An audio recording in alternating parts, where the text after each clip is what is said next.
মন্ত্রী বলেছেন যে আদালতের চললে সেই সাংবাদিকরা করবে কেন আজকে আমাদের কর্মসূচি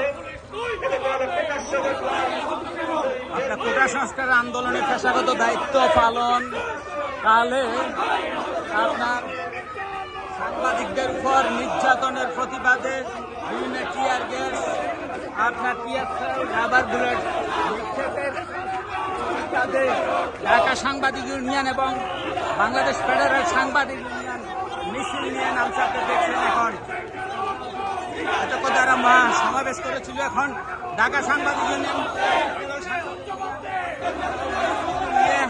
এই মাত্র আপনার হাইকোর্টের মোড় দিকে যাচ্ছে প্রেস ক্লাবের সামনে।